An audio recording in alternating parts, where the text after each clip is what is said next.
Today I have my top 10 tips to use what you have in your fridge, your freezer, and pantry to save money and ultimately waste less. If you're a person with seemingly full cabinets but nothing to make for dinner, this video is for you. If you are a person with empty cabinets, this video is still for you. And if you are a person with full cabinets and lots of ideas, I promise you this video is for you too. There is still more to learn. Tip number one, you want to take inventory regularly of your fridge, your freezer, and your pantry.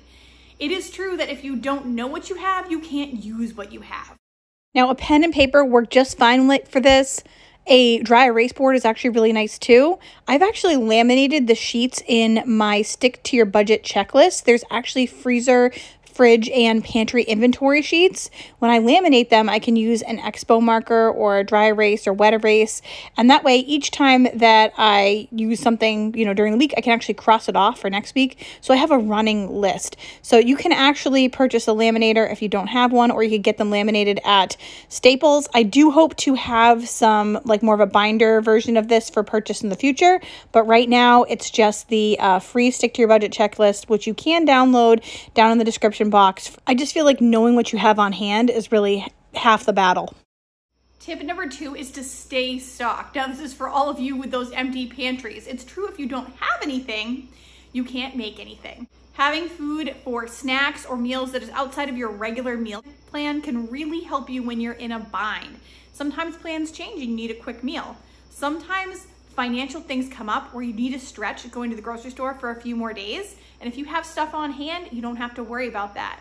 And generally, if you buy things when they are on sale or buy things ahead of time in bulk, you can actually save money in the long run and get more bang for your buck. I recommend that you allocate 20% of your grocery budget every week, or maybe even monthly if you want to buy in bulk or larger products, to buying ahead. Good Chop is a great example of this. The meat comes frozen. I can put it in my freezer and then use it when I want it. It is higher quality, so it's something that I really care about, but something that I can kind of buy all at one time to make sure that I have for the future. That's why I'm so happy that Good Chop is sponsoring today's video. Good Chop has over 60 cuts of meat, and you can customize each box with what you love. All of the products are sourced from the US, so it's a great way to support your local farmers. Let me give you an example of why this is so important. The other day, we had a last minute get together with friends. And when we meet up with friends, we usually collaborate on food. So my first priority was picking out what I would bring. Looking in my freezer, I knew I had 4 delicious New York sirloins, perfect for a cookout. So I offered to bring those. I placed them in the fridge overnight, placed a quick marinade on them, and had our main cookout dish ready to go without even needing to go to the store. Now, I do want you to stay tuned because I'm gonna share this marinade recipe a little bit later because I want you to know how delicious this meat was. My friends were absolutely blown away by this steak.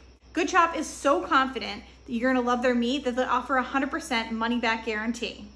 So go ahead and stock that freezer. You can go to goodchop.com/YouTube and use code Maria120 or click the caption below to get $120 off across your first 4 boxes today. You want to go to goodchop.com/YouTube and use code Maria120 or click the link in the caption below to get $120 off across your first 4 boxes today. Tip number 3 is to meal plan based off of what you already have on hand. I recommend planning 3 meals kind of mainly around things that you have already purchased. While you may not have everything that you need for the recipe, I recommend utilizing what you do have and then purchasing anything you need extra in order to make that recipe. This is gonna help you save on your grocery bill and also ensure proper rotation of everything you have so that you're not letting things go past their expiration or best by date. Way cheaper to buy 2 or 3 ingredients than every single ingredient for a whole recipe. Number 4 is to be flexible. Unless you're baking cake or bread, recipes can be more of a guideline. And I've taught a few friends this, and I was shocked to find out that they actually didn't really realize they could do this, but it actually changed their whole way of cooking. It's okay to swap something out that you don't have for something that you do. Here are some examples of my favorite swap. Dried spices for fresh spices. So you can buy fresh spices at the store. If you have a garden, like a patio garden or something like that, then that's fantastic. But if you don't necessarily need to spend $2 or $3 on a spice you're only gonna use a little bit of. You can often switch out the dried spice that you already have on hand and save that $2 for something else. The next swap is rice for pasta or pasta for rice. Sometimes it can be potatoes. These starches can be somewhat interchangeable, especially if you're making like a casserole or a soup and you don't have one thing or the other. You can actually utilize rice instead of pasta or pasta instead of rice. Another favorite swap is bread. So like bread for tortillas or English muffins or bagels or garlic bread. All of those things kind of are interchangeable, especially if you're making like a pizza or something like that, or a sandwich. A sandwich could be a wrap, or a wrap could be a sandwich. I've even used hamburger rolls to make garlic bread before, and it's a family favorite. It's the perfect bread to make a really inexpensive garlic bread. Another thing is your oils. So oil for butter, olive oil, vegetable oil. You probably don't want to do that when you're baking a cake, but if you're using it to cook your meat, it's actually just a way to transfer the heat from the pan to the meat. So using either one is going to be okay. You do want to be a little careful when it's butter because it doesn't cook as well at high heat, but as long as you're cooking at that medium low, you can kind of switch things out and it's not really gonna be a huge deal. That's it for my favorite swaps. I would love it if you could comment below and let me know what your favorite swaps are. My number 5 tip is to go vegetarian when possible. So as much as I love meat, we don't always have to have meat in our meals. We can sometimes kind of skimp on it. I just got finished watching The Secret of Blue Zones on Netflix and found out that a lot of the blue zones were really a highly vegetable and fruit based diet. The same goes for beans. So incorporating more beans, more vegetables and fruits may actually help you live longer. Shocking, I know. But I was happy to see this because I swap beans for meat all the time. I try and do at least one vegetarian meal a week, and a lot of times I will swap out like black beans for hamburger meat, especially in something Mexican. I'll do just like extra kidney beans or garbanzos in a chili, or I love to do like a chickpea curry. So instead of a chicken curry or like a butter chicken, I love to use those curry spices and make up some delicious chickpeas. I have lots of recipes for this on my channel. I actually have a 25 recipe rice and beans video that I will link below for you if you want to check that one out. Number 6 is to freeze foods that you can't or won't be able to use before they expire. I love to use my freezer as temporary storage. So that means is I don't want to leave things in there for like 6+ months. I actually want to leave them there for like a week or two.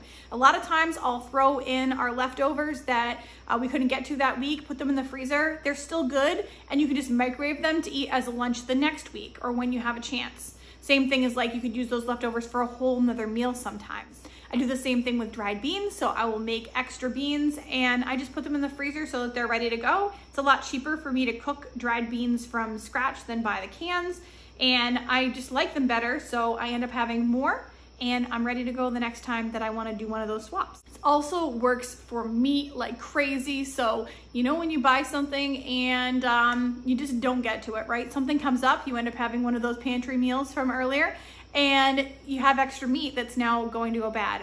Toss that in the freezer. Make sure it does not go bad. Make sure it goes in there before its expiration date, and that way you can use it in the future. Same goes for buying meats close to their expiration dates. So I will buy things on Manager's Special, especially like organic meats and stuff like that. Love to grab those and put those in the freezer. And of course, my Good Shop order gets popped right in there as well, and then I get to use the meat when I'm ready. I also don't want to forget to mention vegetables and fruit. Now, chopped up like little pieces of vegetables, if you have celery, you can freeze that. You can freeze chopped up onion. You can freeze chopped up peppers. So anything that's about to go bad, chop those up, put them in a Ziploc and keep them in the freezer. Even scallions, that works for. For fruit, I love my freezer bananas. So if my bananas are going bad, they're turning black, I put them in the freezer. They're amazing for smoothies, but they're also great to make banana muffins out of. We make my favorite blueberry banana muffins. And those are from, I think, food.com. I'll put the link down in the description as well. And just like fruit scraps, like my kids will sometimes, you know, they'll eat like half an apple or something. I can actually take that, cut the piece off that they ate, and then put that in a little Ziploc baggie. And the next time we're making a smoothie, guess what's going in there? A piece of that apple. It's just fine. For number 7, I recommend you make before you buy. And what this means is if you have time, it always has that caveat, if you have time to do this, you know, don't buy store-bought muffins or breads or things like that. Go ahead and make them for yourself. They're a lot cheaper, like pennies on the dollar. So you're utilizing your pantry items like flour and sugar and really getting quite the deal by making your own baked goods. Another way to make before you buy is to make your own marinades and dressings. So I am gonna show you those delicious steaks that I marinated. It's a really simple marinade for the New York strips.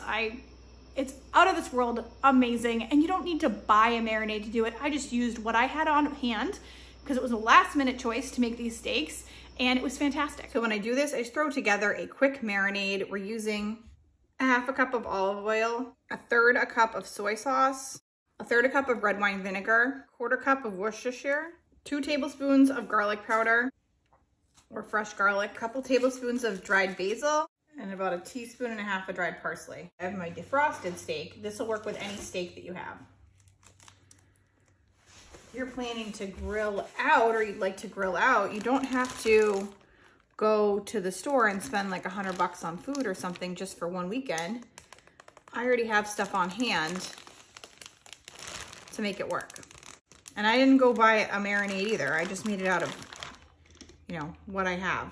This really is the best marinade ever, and this steak was absolutely phenomenal. We just grilled it to medium rare and just really, truly enjoyed it.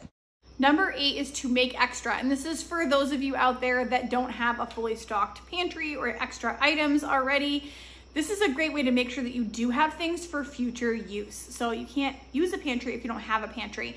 And I like to make like extra, those muffins that I want to make, right? I try and make double the recipe, and then I freeze the extras so that we're already all set for next week or next month with our snacks. I had also mentioned making a full pound of dried beans, even when I maybe even just need like a can or 2, so that I have some for next time. So I just pop those in the freezer. Another way to save money is to buy like a bulk thing of ground beef when you're making out taco meat. And instead of just making up the 1 pound you might need for your family, make up 2 or 3 pounds, divide those out, and then put those in the freezer so that you are already all set for next time, again, next week or next month. You are gonna have your taco meat ready to go. This is gonna save you tons of time. You're gonna feel like you're a pro, you're already ahead, and you're gonna save money because you actually already bought that meat on sale, and you're not gonna have to go again to the grocery store and buy it at full price. I also love to make extra rice and freeze that if I need to. One of my favorite go-to pantry friendly meals, especially if I'm like in a bind and I realize we have parent-teacher conferences tonight or something and we need a quick dinner.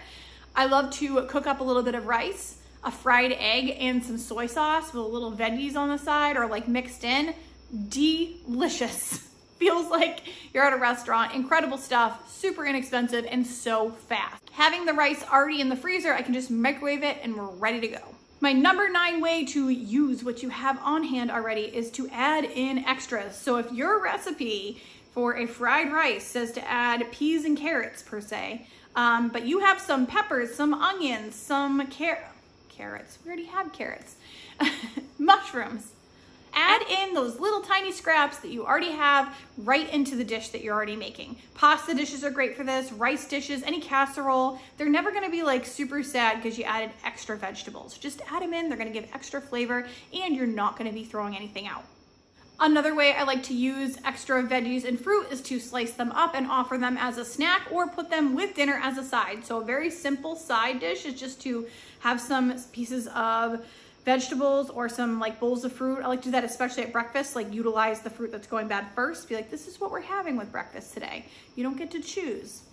We're going with what's getting bad. But it's just great to utilize what you have already without letting it go to waste. And my number 10 way, and maybe I buried the lead, but the best way, one of the better ways to use what you have on hand is to actually use all of these tips to participate in a pantry challenge. In order to see what that is and how we do it in my household, go ahead and click on this next video right here. You can learn all about how to participate in a pantry challenge, use what you have, spend less and waste less. Someone like you.